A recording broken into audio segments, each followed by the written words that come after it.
किसान को धान लेना, 1 रुपया कमीशन नहीं लेना, किसान को भुगतान करना मेरा सबसे पहला प्राथमिकता है। बहुत क्लोजली फाइट हुआ, 28 वोट से आपने जीता है। जीत तो जीत, 1 वोट से भी जीत होती है, मगर क्या उस समय धड़कनें तेज थी या फिर कैसा लग रहा था कि हम जीतेंगे? तो चुनाव लड़ने के बाद, गिनती में गेला के बाद तो सबों को धड़कन बढ़ जाता है, लेकिन धड़कन हमारा पूर्ण विश्वास था कि मैं चुनाव जीतूंगा। सरकार का जो नियम है उस नियम से किसान का धान लेते हैं एकदम ढंग से कोई दिक्कत नहीं करते। कोई किसान नहीं कर सकता है कि मेरा पैसा फंसा लिया या मुझे से कमीशन के रूप में 100-200 रुपया ले लिया। बोड़ा के जैसे सरकार पैसा देती है, बोड़ा के तक उसका हम पैसा भुगतान कर देते हैं उसी खाते पर।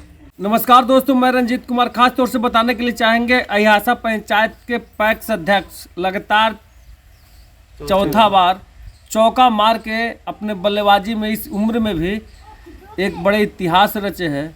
क्योंकि इस उम्र होता है लोग को सेवा नहीं, अपने परिवार से, बाल बच्चों से सेवा करवा के घर परिवार में अच्छे तरीके ढंग से ज़िंदगी जिए। इन्होंने ऐसे ऐसे व्यक्तियों को चौका मार के हराया है कि जो रात की नींद हराम हो गई है।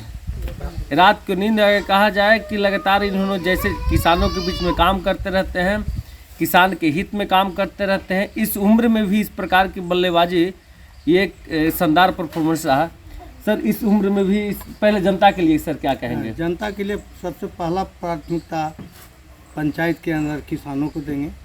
किसान को धान लेना, 1 रुपया कमीशन नहीं लेना, किसान के बीच प्रत्येक किसान को भुगतान करना मेरा सबसे पहला प्राथमिकता है।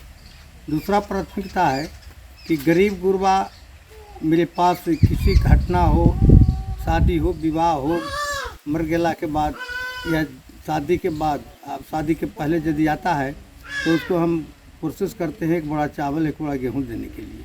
वो मैं 15 वर्षों से काम करते अभी आ रहा हूँ।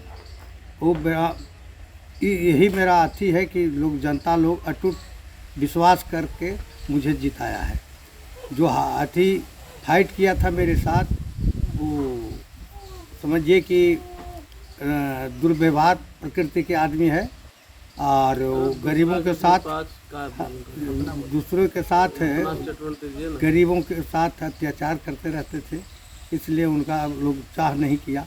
और मेरा चौथा बार ने फिर सदस्य चुन लिया गया हमारा अध्यक्ष पद पर। यही मेरा प्राथमिकता है। सर, आपने प्राथमिकता के आधार पर बहुत क्लोजली फाइट हुआ, 28 वोट से आपने जीता है। जीत तो जीत, 1 वोट से भी जीत होती है, मगर क्या उस समय धड़कनें तेज थी या फिर कैसा लग रहा था कि हम जीतेंगे? तो चुनाव लड़ने के बाद, गिनती में गेला के बाद तो सबों को धड़कन बढ़ जाता है, लेकिन धड़कन हमारा पूर्ण विश्वास था कि मैं चुनाव जीतूंगा, हर हाल में चुनाव जीतूंगा। इसलिए कि गरीब के साथ जो काम किया है हमरे पर बहुत खुश था और खुश नज़र आ रहा था, इसलिए हम दमंगी से चुनाव जीते और जनता के बीच हम काम करते रहेंगे। क्या इस बार जो किसान के लिए क्या नया मैसेज क्या होगा? क्या किसान के लिए नया यंत्र की सुविधा सरकार की तरफ से की जाती है? ये नगर पंचायत में आता है सर, तो इसमें क्या किसान के लिए जो कृषि यंत्र है या ट्रैक्टर की सुविधा है या रोटावेटर की आवश्यकता है, इन सारी चीज़ों को किसान में उपलब्ध करवा पाएंगे आप? एकदम ढंग से, कोई दिक्कत नहीं करेंगे, ढंग से सारा चीज़ को उपलब्ध करवा पाएंगे? हाँ, ढंग से कर। क्या इस बार चुनाव के बाद लास्ट होगा या फिर आने वाला भविष्य में आप चुनाव, किसान अगर मौका देंगे तो आप स्वस्थ रहेंगे, तो किसान में की सेवा में लगातार रहेंगे? हाँ, सेवा में लगातार तो कोशिश करते ही रहेंगे और जब तक मैं स्वस्थ रहूँगा चुनाव लड़ते रहेंगे। जब तक इन्होंने कहा है कि स्वस्थ रहेंगे, चुनाव लड़ते रहेंगे, मगर किसान की सर खाद की समस्या होती रहती है। ऐसे में क्या आप निर्णय लिए हैं इस बार? हाँ, लिए हैं कि लाइसेंस यदि सरकार दे देती है या बनवा लेते हैं तो किसानों के बीच खाद का हम सुविधा उपलब्ध कराएंगे। सर, कहा जाता है कि इस बार धान का जो खरीदारी स्टार्ट हो गया? खरीदारी स्टार्ट तो हो गया है, लेकिन अभी किसान खेत में ही अभी कटा नहीं है, फसल लगा हुआ लाया भी है, तो अभी किसान को फुर्सत नहीं है, इसलिए अभी गेहूं बुनने में लगा हुआ है। धान पीटेगा सोचा धान हम लेना शुरू कर देंगे। क्या कमीशन बिचौलिया नहीं ना? नहीं, एकदम नहीं। 1 पैसा कहीं जाके आप क्षेत्र में पूछ लीजिए किसानों को, कि कमीशन भी लेते हैं या पैसा काट लेते हैं। मेरा ही कोई अच्छी शिकायत सरकार नहीं के है। जो एमएसपी लागू होता है उस पर हम काम सरकार का जो नियम है उस नियम से किसान का धान लेते हैं। एकदम ढंग से कोई दिक्कत नहीं करते। कोई किसान नहीं कर सकता है कि मेरा पैसा फंसा लिया या मैं मुझे से कमीशन के रूप में 100-200 रुपया ले लिया। बोड़ा के जैसे सरकार पैसा देती है, बोड़ा के तक उसका हम पैसा भुगतान कर देते हैं उसी खाते पर, उसी हाँ खाते पर। उसी खाते पर। कोई दिक्कत नहीं कोई करते हैं। बिचौलिया नहीं। कोई बिचौलिया नहीं, कोई शिकायतें नहीं है मेरे पीछे। बस उसके बाद भी कसमा क्या लग रहा है कि सब तक स्वस्थ रहेंगे जब तक किसानों के हित में काम करते रहेंगे। काम करते रहेंगे। जब स्वस्थ रहेंगे, किसानों के बीच काम करते रहेंगे। क्या किसान लोग के लिए क्या मैसेज होगा कि इस बार चुनाव जीते हैं, क्या मैसेज देने का प्रयास करेंगे कि ताकि वो लोग विश्वास कर सके किसान। हाँ, ताकि तो खाद का मुद्दा रहेगा। खाद का मुद्दा रहे, खाद लाएंगे, किसानों के बीच वितरण करेंगे। दूसरी बात कि धान के कहिए रहे हैं कि धान का अभी माने शुरू हो गया है, लेकिन खरीदारी अभी नहीं किए हैं।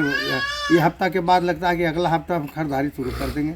सर कहा जाता है, आपको हम नामांकन के उस समय में कहा था कि सर आप चौका मारिएगा, तो अब इस उम्र में भी सचिन तेंदुलकर की उम्र में आप चौका मारे हैं, किसान का भरोसा आप जीते हैं, तो क्या अपनी जनता के लिए अभिवादन कीजिएगा?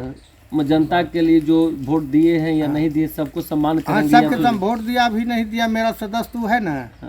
मेरा सदस्य 933 को मेरे साथ सदस्य है, उसको तो हम वोट दिया भी न दिया उसको भी हम सेवा करते रहेंगे जहाँ तक बनेगा, जहाँ तक उसको खुश करके रहेंगे। बधाई दीजिएगा कि नहीं अपने? बधाई देंगे अपनी जनता को, अपने सदस्यों को। इस काम के लिए फिर से चुने हैं आप? हाँ, फिर से चुना है लोग, उसका हम काम करेंगे। इनका साफ तौर से कहना था कि जो भी जनता या वोट दिए हैं या नहीं भी दिए हैं उनको सबको समान रूप से काम करेंगे, किसी के साथ भेदभाव नहीं करेंगे। जब तक मेरी स्वास्थ्य स्थिति ठीक रहेगी तब तक जनता के बीच में काम करते रहेंगे, क्योंकि लगातार जो इस कस्माकस के माहौल में इन्होंने चुनाव जीता है इसके से काफ़ी उत्साहित है। इनके परिवार में खुशी और काफ़ी सारे मिठाइयाँ भी बट रही है और काफ़ी इनके साथ बुजुर्ग लोग आए हुए हैं सेवा करने के लिए और भेंट करने के लिए। आपने चौथा बार नामांकन जीता है। अब देखते रहिए आस्था न्यूज़, तब तक के लिए नमस्कार।